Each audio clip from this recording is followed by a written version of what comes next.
আমাদের দৈনন্দিন জীবনের খুব চেনা একটা দৃশ্যের কথা যদি ধরা হয়, ধরুন সকালে নাস্তার টেবিলে বাবা ছেলের বা মা মেয়ের তুমুল একটা তর্ক হচ্ছে।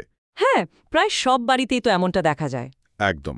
তো আধুনিক সমাজ বা মনস্তত্ত্ব হয়তো খুব সহজেই এর নাম দিয়ে দেবে জেনারেশন গ্যাপ বা মতের অমিল।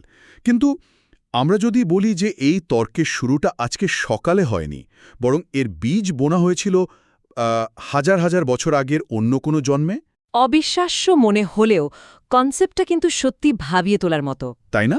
সাধারণ দৃষ্টিতে তো একটা সন্তান পৃথিবীতে আসার প্রক্রিয়াটা সম্পূর্ণ জৈবিক, মানে ডিএনএ, জেনেটিক্স আর বায়োলজির এক নিখুঁত সমীকরণ। কিন্তু এই দৃশ্যমান সমীকরণের বাইরেও এমন এক রহস্যময় জগৎ রয়েছে যা আমাদের বাধ্য করে একটা চিরন্তন প্রশ্ন করতে, পিতামাতা হিসেবে আমরা যাদের পাই তারা আসলে কে? আজকের এই গভীর বিশ্লেষণে সবাইকে স্বাগত। মানুষের এই অস্তিত্বের প্রশ্নটা সত্যি ভীষণ কৌতূহল উদ্দীপক। কারণ আমরা আমাদের পরিবার বা আত্মীয়-স্বজনকে খুব সাধারণ একটা লেন্স দিয়ে দেখতেই অভ্যস্ত। কিন্তু যখনই এই সম্পর্কগুলোকে একটা বৃহত্তর ক্যানভাসে ফেলা হয়, তখন চেনা সমীকরণগুলো পুরো পাল্টে যায়। আর সেই বৃহত্তর ক্যানভাসটা নিয়েই আজকে আমরা আড্ডা দেব। আমাদের আজকের এই তাত্ত্বিক আলোচনার মূল ভিত্তি হল পুরাণ নাও নামের একটা ইউটিউব চ্যানেলের অত্যন্ত চিত্তাকর্ষক একটা ভিডিও। হ্যাঁ, যে ভিডিওটার শিরোনাম হল পিতা মাতা রূপে যাদের আপনি পেয়েছেন তারা আসলে কে। ঠিক। তো আমাদের আজকের মিশনটা হল সনাতন ধর্ম এবং বিশেষভাবে গরুর পুরাণের আলোকে পিতামাতা আর সন্তানের মধ্যকার এই আধ্যাত্মিক সম্পর্কগুলোকে ডিকোড করা। একই সাথে এই প্রাচীন দর্শনের সাথে আধুনিক বিজ্ঞানের জেনেটিক্সে যে অদ্ভুত একটা সংযোগ রয়েছে সেটাও আমরা এক্সপ্লোর করব। দারুণ একটা বিষয়। তো চলুন বিষয়টার গভীরে যাওয়া যাক। কারণ পিতামাতা পাওয়াটা তো কোনো লটারির টিকিট বা দৈব দুর্ঘটনা নয়। এর পেছনে রয়েছে বিশাল এক মহাজাগতিক হিসাব নিকাশ। আর এই মহাজাগতিক হিসাব নিকাশের ধারণাটা বুঝতে হলে আমাদের ফিরে যেতে হবে গরুর পুরাণের সেই বিখ্যাত কথোপকথনে, যেখানে ভগবান বিষ্ণু এবং তার বাহন গরুর দেবতার মধ্যে কথা হচ্ছে। আচ্ছা। গরুর যখন জানতে চান যে এই পৃথিবীতে প্রাণীদের সম্পর্কগুলো কিভাবে নির্ধারিত হয়, তখন ভগবান বিষ্ণু খুব সুন্দর একটা মেকানিজমের কথা বলেন। তিনি মুচকি হেসে জানান যে এই পৃথিবীতে কেউ কারো পরিচিত বা অপরিচিত নয়। তার মানে ব্যাপারটা র্যান্ডম নয় একদম। একদমই না। প্রতিটি আত্মাই তার নিজ নিজ কর্মের জালে অত্যন্ত সূক্ষ্মভাবে আবদ্ধ। তার মানে দাঁড়াচ্ছে আমাদের এই চেনা ড্রয়িং রুমের গল্পগুলো বা ওই যে বলছিলাম পারিবারিক দ্বন্দ্বগুলোর শিকড় আসলে অন্য কোথাও। পুরাণের এই কর্মের জালে সবচেয়ে আকর্ষণীয় যে কনসেপ্ট বা ধারণাটা আমাকে ভাবিয়েছে তা হল ঋণানুবন্ধ। হ্যাঁ, ঋণানুবন্ধ শব্দটা শুনলেই একটা বেশ ভারী ব্যাপার মনে হয়। আমরা যদি এটাকে একটু ভেঙে দেখি, ঋণ মানে হলো ধার বা পাওনা, আর অনুবন্ধ মানে হলো গভীর সংযোগ বা ধরুন একটা চুক্তি। ঠিক। অর্থাৎ একটি আত্মা যখন পুনর্জন্ম লাভ করে তখন সে কোনো এলোমেলো পরিবারে ছিটকে পড়ে না। সে এমন একটা গর্ভ বেছে নেয় যেখানে তার পূর্বজন্মের ঋণ শোধ করার সবচেয়ে ভালো সুযোগ রয়েছে। আর ঠিক কিভাবে এই আত্মা গর্ভ বেছে নেয় তার মেকানিজম বা পদ্ধতিটা বোঝা এখানে খুব জরুরি। কারণ এটা তো কোনো সচেতন সিদ্ধান্ত নয় যে আত্মা বসে বসে ক্যাটালগ দেখে পরিবার পছন্দ করছে। হ্যাঁ, সেটা তো আর সম্ভব নয়। বরং এটা অনেকটা চুম্বকের মতো কাজ করে। একটা আত্মার মধ্যে যদি নির্দিষ্ট পরিমাণ কার্মিক ঋণ বা ফ্রিকোয়েন্সি থাকে, তবে সে ঠিক সেই জেনেটিক বা শারীরিক ফ্রিকোয়েন্সির দিকেই আকৃষ্ট হবে। যা তাকে সেই ঋণ শোধ করার পরিবেশটা দেবে। একদম। এটা প্রকৃতির এক অদৃশ্য কিন্তু অত্যন্ত নিখুঁত ইঞ্জিনিয়ারিং। আমি এই মেকানিজমটাকে একটা আধুনিক উপমার সাথে মেলাতে চাই। ধরুন বিষয়টা অনেকটা একটা কসমিক লেজার বা মহাজাগতিক ব্যালেন্স শিটের মতো। বাহ, দারুণ উপমা। ব্যবসার ক্ষেত্রে যেমন গত বছরের বকেয়া বা পাওনা নতুন বছরের লেজারে ফরওয়ার্ড করা হয় না, এখানেও ঠিক তাই ঘটছে। এই ব্যালেন্স শিটে পিতামাতা কেবল জন্মদাতা নন, বরং তারা হলেন সেই মহাজাগতিক হিসাব নিকাশের অংশীদার। তারা হয়তো সেই পাওনাদার বা দেনাদার যাদের সাথে এই জন্মে হিসাব চুকানোটা এক প্রকার বাধ্যতামূলক। এই ব্যালেন্স শিটের উপমাটা এখানকার সবচেয়ে আকর্ষণীয় দিক। কারণ আমরা যদি এই দৃষ্টিকোণ থেকে দেখি, তাহলে পরিবার কোনো দৈবচয়ন বা কোইন্সিডেন্স নয়। এটা একটা সুনির্দিষ্ট লজিক্যাল বা যৌক্তিক ফলাফল। তাই তো। যার সাথে আমাদের এই পৃথিবীতে সবচেয়ে বেশি সময় কাটে, যার সাথে আমাদের সবচেয়ে গভীর আবেগ জড়িত, আধ্যাত্মিক লেজারে তার সাথেই কিন্তু আমাদের লেনদেনের পরিমাণ সবচেয়ে বড়। এটা একটা বিরাট পয়েন্ট। এখন স্বাভাবিকভাবেই প্রশ্ন আসে, এই মহাজাগতিক ঋণগুলো বাস্তবে কিভাবে রূপ নেয়? মানে প্রতিদিনের জীবনে এটা আমরা কিভাবে দেখতে পাই? হ্যাঁ, আমি ঠিক সেই কথাই আসছিলাম। এই মহাজাগতিক ঋণের উপর ভিত্তি করে বাস্তব জীবনে আমরা প্রধানত 4 ধরনের পিতামাতার সম্মুখীন হই। উৎস অনুযায়ী প্রথম ধরনটার নাম দেওয়া হয়েছে সেবা ও পুণ্যের ফল। আচ্ছা। বলা হচ্ছে পূর্বজন্মে যদি কেউ নিঃস্বার্থভাবে কোনো বয়স্ক অপরিচিত মানুষের সেবা করে থাকেন বা নিজের পূর্বপুরুষের প্রতি গভীর ভক্তি প্রদর্শন করেন, তবে সেই আত্মারা এই জন্মে পিতামাতা হয়ে ফিরে আসেন। এদের মূল লক্ষ্যই থাকে সন্তানকে সুখ দেওয়া। এই ধরনের পিতামাতার মনস্তত্ত্ব বিশ্লেষণ করলে দেখা যায় তারা সন্তানের জন্য নিজেদের সব আনন্দ বা শখ হাসি মুখে বিসর্জন দেন। মানে সন্তান কোনো কিছু চাওয়ার আগেই তারা সেটা হাজির করেন। হ্যাঁ, আমরা তো সমাজে এমন অনেক বাবা মা দেখি। ঠিক, এটা মূলত সেই পূর্বজন্মের নিঃস্বার্থ সেবার একটা সরাসরি প্রতিদান বা রিফান্ড বলতে পারেন। মহাজাগতিক লেজারে এখানে সন্তানের পাওনা ছিল, আর পিতামাতা সেই পাওনা মেটাচ্ছেন ভালোবাসা আর সেবার মাধ্যমে। কিন্তু এই লেজারের পাতাটা উল্টালেই আমরা এমন এক বাস্তবতার মুখোমুখি হই যা বেশ কঠিন। মানে দ্বিতীয় ধরনটার কথা বলা হয়েছে, যারা হলেন পাওনাদার বা ক্রেডিটার্স। হ্যাঁ, ক্রেডিটার্স।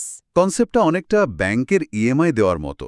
পার্থক্য হলো এই লোনটা নেওয়া হয়েছিল গত জন্মে, আর এই জন্মে প্রতি মাসে ইমোশনাল আর ফিন্যান্সিয়াল কিস্তি টেনে যেতে হচ্ছে। ঠিক বলেছেন।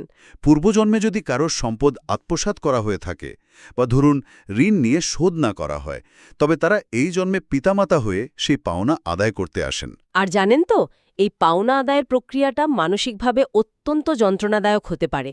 কারণ বাস্তবে দেখা যায় সন্তানের উপার্জিত প্রায় সব অর্থই হয়তো পিতামাতার অসুস্থতা, চিকিৎসা বা নানা রকম অন্তহীন ইচ্ছা পূরণে ব্যয় হয়ে যাচ্ছে। একদম তাই। সন্তান হয়তো সারা জীবন তার নিজের স্বপ্ন বাদ দিয়ে তাদের সেবা করে যাচ্ছে, কিন্তু বিনিময়ে সে কাঙ্ক্ষিত ভালোবাসা বা স্বীকৃতি, মানে ন্যূনতম কৃতজ্ঞতাটুকুও পাচ্ছে না। এই জায়গাটাই সবচেয়ে রহস্যময় লাগে আমার কাছে। ভালোবাসা না পাওয়ার পরও সেই সন্তান কেন দিনের পর দিন দায়িত্ব পালন করে যায়? মানে লজিক তো বলে তার সরে আসা উচিত। কারণ তার অবচেতন মন বা সাবকনশিয়াস মাইন্ড তাকে বাধ্য করে। বাহ্যিকভাবে মনে হতে পারে সন্তানটি হয়তো সামাজিক চাপে বা দায়িত্ববোধ থেকে এটা করছে, কিন্তু কার্মিক মেকানিজম বলছে আত্মার স্তরে সেই সন্তান জানে যে এটা তার নিজেরই পুরনো দেনা। ও আচ্ছা। হ্যাঁ, যতক্ষণ না সেই দেনার শেষ কড়িটুকু শোধ হচ্ছে, সে এই অদৃশ্য শৃঙ্খল থেকে কিছুতেই বেরিয়ে আসতে পারবে না। এরপর আমরা প্রবেশ করছি তৃতীয় ধরনটিতে, যাকে বলা হয়েছে শত্রু হিসেবে জন্ম বা ভৈর অনুবন্ধ। এটা খুব ক্রিটিক্যাল একটা ফেজ। হ্যাঁ, এটা সম্ভবত সবচেয়ে জটিল, অন্ধকার আর বেদনাদায়ক অধ্যায়। বলা হচ্ছে পূর্বজন্মে যদি চরম শত্রুতা থাকে বা কেউ কারো মনে গভীর ক্ষত সৃষ্টি করে, তবে সেই আত্মা প্রতিশোধ নিতে পিতামাতা হয়ে আসতে পারে। ঠিক। তারা পদে পদে সন্তানকে অপমান করে, মানসিক আঘাত দেয় আর উন্নতির পথে বাধা হয়ে দাঁড়ায়। কিন্তু এখানে আমাকে একটু থামতে হচ্ছে। কেন, কি হলো? মানে এই তত্ত্বে একটা বড় বিপদের জায়গা আছে বলে আমার মনে হয়। এই যে আমরা এত আধ্যাত্মিক ব্যাখ্যার কথা বলছি, এটা কি তাহলে পারিবারিক নির্যাতন, চাইল্ড অ্যাবিউজ বা বিষাক্ত পরিবেশকে মুখ বুজে মেনে নেওয়ার কোনো অজুহাত তৈরি করছে না? মানে কেউ তো বলতেই পারে যে আমার কর্মফল, আমি মাইর খাই। খুব ভালো একটা প্রশ্ন। এটা অত্যন্ত সংবেদনশীল এবং জরুরি একটা পয়েন্ট। আমাদের খুব স্পষ্টভাবে বুঝতে হবে যে এই উৎস উপাদানটি কিন্তু কোনোভাবেই অবিচারকে জাস্টিফাই বা বৈধতা দিচ্ছে না। আচ্ছা। এটা ভৈর অনুবন্ধের মাধ্যমে কেবল একটা আধ্যাত্মিক কার্যকারণ বা কজালিটি ব্যাখ্যা করছে। অর্থাৎ এটা বলছে কেন এমন অযৌক্তিক ঘটনা ঘটছে। ধরুন কেউ যদি আগুনে হাত দেয় তবে তার হাত পুড়বে, এটা তো পদার্থবিদ্যার নিয়ম। হ্যাঁ, একদম। এই নিয়মটা জানলে আপনি আগুন থেকে সাবধান হবেন। ঠিক তেমনি এই তত্ত্বটা মানুষকে বোঝায় যে তার সাথে হওয়া এই অবিচার কোনো র্যান্ডম দুর্ভাগ্য নয়, বরং একটা পুরনো চক্র। এটা ভুক্তভোগীকে তার পরিস্থিতির পেছনের মেকানিজমটা বুঝতে সাহায্য করে, যাতে সে নিজেকে দোষ দেওয়া বন্ধ করে। একদমই তাই, যাতে সে অপরাধবোধ থেকে বেরিয়ে আসতে পারে এবং এই বিষাক্ত চক্র বা টক্সিক সাইকেল ভাঙার সিদ্ধান্ত নিতে পারে। এটা মেনে নেওয়ার অজুহাত নয়, এটা মূলত মুক্তির একটা ম্যাপ। চমৎকার একটা ব্যাখ্যা দিলেন। মানে রোগটা কেন হয়েছে সেটা ডায়াগনোসিস করা হচ্ছে, তার মানে এই নয় যে রোগটাকে শরীরে আজীবন পুষে রাখতে বলা হচ্ছে। ঠিক তাই। এরপর আসে চতুর্থ ধরনটি, যাকে বলা হয়েছে নিরপেক্ষ বা ইনডিফারেন্ট। এই ধরনের পিতামাতার সাথে পূর্বজন্মে খুব সামান্যই লেনদেন ছিল, তাই এই জন্মেও সম্পর্কের গভীরতা খুব একটা থাকে না। এরা কেবল সন্তানকে জন্ম দেন, একটা নির্দিষ্ট বয়স পর্যন্ত বড় করেন, কিন্তু এদের মধ্যে ওই যে কোনো তীব্র আবেগ, গভীর ভালোবাসা বা চরম শত্রুতা, এর কোনোটাই থাকে না। অনেকটা একই ছাদের নিচে বাস করা কয়েকজন রুমমেটের মতো, তাই না? হ্যাঁ, সুন্দর বলেছেন। শারীরিক উপস্থিতি আছে, কিন্তু আত্মার কোনো গভীর টান নেই। কারণ তাদের মহাজাগতিক ব্যালেন্স শিটে খুব বড় কোনো এন্ট্রি বাকি ছিল না। এই যে আমরা এতক্ষণ আধ্যাত্মিক আর কর্মফলের শ্রেণীবিন্যাস নিয়ে কথা বললাম, আধুনিক যুগের অনেক শ্রোতার কাছেই এটা হয়তো কেবলই একটা প্রাচীন ফিলোসফি বা দর্শন মনে হতে পারে। কিন্তু এই আলোচনার সবচেয়ে চমকপ্রদ দিকটিতে আমরা এবার প্রবেশ করব। হ্যাঁ, বিজ্ঞানের দিকটা। একদম। আধ্যাত্মিকতার এই চাদরটা একটু সরালেই আমরা দেখতে পাই আধুনিক বিজ্ঞানের এক বিস্ময়কর প্রতিচ্ছবি। আর সেই প্রতিচ্ছবিটা হলো আমাদের ডিএনএ বা জেনেটিক্স। আধুনিক বিজ্ঞান আমাদের পরিষ্কারভাবে দেখিয়েছে যে পিতামাতার কাছ থেকে আমরা কেবল শারীরিক গঠনই পাই না, বরং আমাদের রাগ, মেধা, কথা বলার ধরন, এমনকি হাসির মতো সূক্ষ্ম বিষয়গুলো জেনেটিক কোডিংয়ের মাধ্যমে সন্তানে স্থানান্তরিত হয়। আর ঠিক এই জায়গাটাতেই গরুর পুরাণ আমাকে রীতিমতো অবাক করেছে। মানে এখানে সবচেয়ে চমকপ্রদ বিষয়টা হলো, 1000 বছর আগে যখন মাইক্রোস্কোপ বা জিনোমের কোনো ধারণাই ছিল না, তখন এই পুরাণ ঠিক এই জেনেটিক ট্রান্সফারকেই আধ্যাত্মিক ভাষায় বলেছিল কর্মবীজ বা কার্মিক সিড। এটা সত্যি অভাবনীয়। তাই না? অর্থাৎ একজন মানুষের স্বভাব এবং তার পিতামাতার স্বভাবের যে মিল, তা কোনো কাকতালীয় ঘটনা বা কোইন্সিডেন্স নয়। আত্মারূপী ওই সফটওয়্যারটা রান করার জন্য ঠিক তেমনই একটা জেনেটিক হার্ডওয়্যারের প্রয়োজন হয়, যা তার কর্মফলের সাথে সামঞ্জস্যপূর্ণ। প্রকৃতির এক নিখুঁত ইঞ্জিনিয়ারিং। আমরা যদি একে একটা বৃহত্তর প্রেক্ষাপটে দেখি, তবে দেখব এই কর্মবীজ বা জেনেটিক মেমোরি আমাদের পূর্বপুরুষদের সাথে আমাদের এক অবিচ্ছেদ্য বন্ধনে আটকে রাখে। আমাদের শরীরে যে রক্ত প্রবাহিত হচ্ছে, যে কোষগুলো প্রতিনিয়ত বিভাজিত হচ্ছে, সেগুলো তো মূলত পিতৃপুরুষ ও মাতৃকুলের দেওয়া একটা শারীরিক উপহার। একদম। একজন মানুষ চাইলে তার পৈতৃক সম্পত্তি, বাড়ি, গাড়ি বা উপাধি ত্যাগ করতেই পারে, কিন্তু নিজের শরীর থেকে তার পিতামাতার সেই বায়োলজিক্যাল বা জেনেটিক অংশটুকু সে কিছুতেই আলাদা করতে পারবে না। মানে আমরা মূলত তাদেরই একটা অংশ নিয়ে ঘুরে বেড়াচ্ছি পৃথিবীতে। একদমই তাই। আর ঠিক এই জেনেটিক বা কার্মিক ঋণ স্বীকার করার জন্যই কিন্তু সনাতন ধর্মে তর্পণ বা শ্রাদ্ধের মতো আচারগুলোর ওপর এত বেশি জোর দেওয়া হয়েছে। অনেকেই হয়তো এটাকে স্রেফ একটা প্রাচীন ধর্মীয় আচার মনে করেন। হ্যাঁ, কিন্তু এর পেছনের দর্শনটা হল পূর্বপুরুষদের দেওয়া এই বায়োলজিক্যাল হার্ডওয়্যারের প্রতি কৃতজ্ঞতা প্রকাশ করা। যদি এই ঋণ স্বীকার না করা হয়, তবে সেই অকৃতজ্ঞতার মনস্তাত্ত্বিক আর কার্মিক প্রভাব পরবর্তী প্রজন্মের ওপরও পড়তে পারে বলে বিশ্বাস করা হয়। এই পুরো মেকানিজমটা শোনার পর স্বাভাবিকভাবেই একটা বড় প্রশ্ন সামনে এসে দাঁড়ায়। যেহেতু এই সম্পর্কগুলো কর্ম আর জেনেটিক্স দ্বারা এতটা গভীরভাবে আবদ্ধ, তাহলে এই জালের ভেতর থেকে বের হওয়ার উপায় কি? বিশেষ করে সম্পর্কগুলো যখন খুব কঠিন বা তিক্ত হয়ে দাঁড়ায়। হ্যাঁ, কৃষ্ণ আর গরুর পৌরাণিক কাহিনীর সূত্র ধরে এমন কিছু সমাধান দেওয়া হয়েছে ভিডিওটিতে, যা আধুনিক মনস্তত্ত্বের সাথেও দারুণভাবে মিলে যায়। প্রথম সমাধানের কথা বলা হয়েছে মেনে নেওয়া বা অ্যাকসেপ্টেন্স। আচ্ছা, বলা হচ্ছে অভিযোগ করা বন্ধ করলে নাকি এই ঋণের বোঝা ধীরে ধীরে কমতে থাকে। এই মেনে নেওয়া কথাটাকে কিন্তু অনেকে ভুল বোঝেন। হ্যাঁ, ও যে ভাবেন মুখ বুজে সহ্য করতে হবে। ঠিক। মেনে নেওয়ার অর্থ এই নয় যে প্যাসিভ হয়ে যাওয়া বা হার মেনে নেওয়া, বরং এটা হলো নিজের ভেতরের রেজিস্ট্যান্স বা প্রতিরোধটাকে থামানো। যখনই কেউ ক্রমাগত অভিযোগ করতে থাকে যে কেন আমার সাথেই এমন হলো বা কেন আমার পিতামাতা অন্যদের মতো নয়, তখন সে আসলে তার ভেতরে একটা নেতিবাচক শক্তির কারখানা তৈরি করে।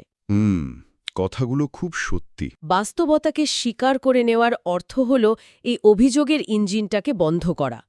ইঞ্জিন বন্ধ হলে মস্তিষ্ক শান্ত হয় আর পরিস্থিতি মোকাবেলার জন্য সঠিক সিদ্ধান্ত নেওয়াটা সহজ হয়। দ্বিতীয় সমাধানটা হলো ক্ষমা করা। বলা হচ্ছে, যদি এই ভেবে ক্ষমা করা যায় যে হয়তো নিজেরই কোনো পুরনো ঋণ এই কষ্টের মাধ্যমে শোধ হয়ে যাচ্ছে, তবে সেটা আত্মাকে এক ধরনের চূড়ান্ত মুক্তি দেয়। আমরা যদি আধ্যাত্মিক লেন্স বাদ দিয়ে মনস্তাত্ত্বিক দিক থেকেও দেখি, ক্ষমা করা মানে অন্যের অপরাধ মুছে ফেলা নয়, একদমই না। বরং নিজের মধ্যে এসেই ক্ষোভের ভারী পাথরটা নামিয়ে রাখা। হ্যাঁ, এই ক্ষমা করাটাই হল সেই পুরনো ইএমআই বা কার্মিক লোন পুরোপুরি পরিশোধ করে দেওয়া।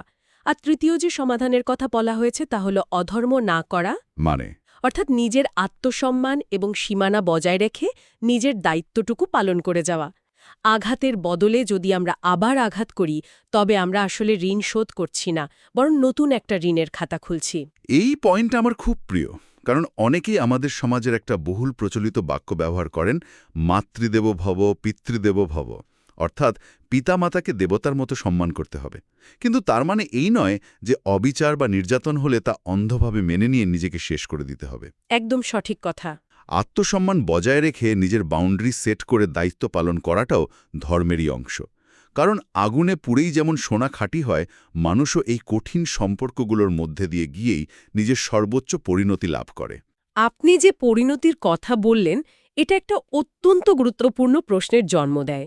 মানে মৃত্যুর পরের দায়িত্বগুলোর ক্ষেত্রেও এটা খুব সুন্দরভাবে প্রতিফলিত হয়েছে। উৎসতিতে শ্রাদ্ধ বা মুখে আগুন দেওয়ার মতো বিষয়গুলোকে কেবল রিচুয়াল বা প্রথা হিসাবে দেখানো হয়নি, এগুলোকে বলা হয়েছে এক ধরনের শক্তির লেনদেন বা ট্রানজ্যাকশন অফ এনার্জি। আচ্ছা, ট্রানজ্যাকশন অফ এনার্জি। হ্যাঁ, পিতামাতা সন্তানকে একটা ফিজিক্যাল শরীর বা কাঠামো দিয়েছেন, আর মৃত্যুর পর সন্তান তার প্রার্থনা, ক্ষমা ও শক্তির মাধ্যমে সেই আত্মাকে মায়ার বান্ধন থেকে মুক্ত হতে সাহায্য করছে। এখানে সবচেয়ে বড় যে শিক্ষার জায়গাটা রয়েছে তা হলো আমাদের প্রতিক্রিয়া। আমরা বর্তমানের কঠিন পরিস্থিতিতে কিভাবে প্রতিক্রিয়া দেখাচ্ছি সেটাই নির্ধারণ করছে আমাদের ভবিষ্যৎ। তার মানে রাগের বদলে যদি আমরা দায়িত্ববোধ আর ভালোবাসা দিয়ে প্রতিক্রিয়া জানাই, তবে আমরা আসলে ওই পুরনো চক্রটা ভেঙে ফেলছি। একদম তাই। সম্পূর্ণ আলোচনার সারসংক্ষেপ টানলে আমরা দেখতে পাই, পিতামাতা কেবল আমাদের জন্মদাতা নন, তারা হলেন আমাদের আত্মার এক সুদীর্ঘ যাত্রাপথের সবচেয়ে গুরুত্বপূর্ণ সঙ্গী। তারা আমাদের জীবনের সবচেয়ে বড় আশীর্বাদ হয়ে যেমন আসতে পারেন, তেমনি সবচেয়ে কঠিন পরীক্ষক হয়েও আসতে পারেন।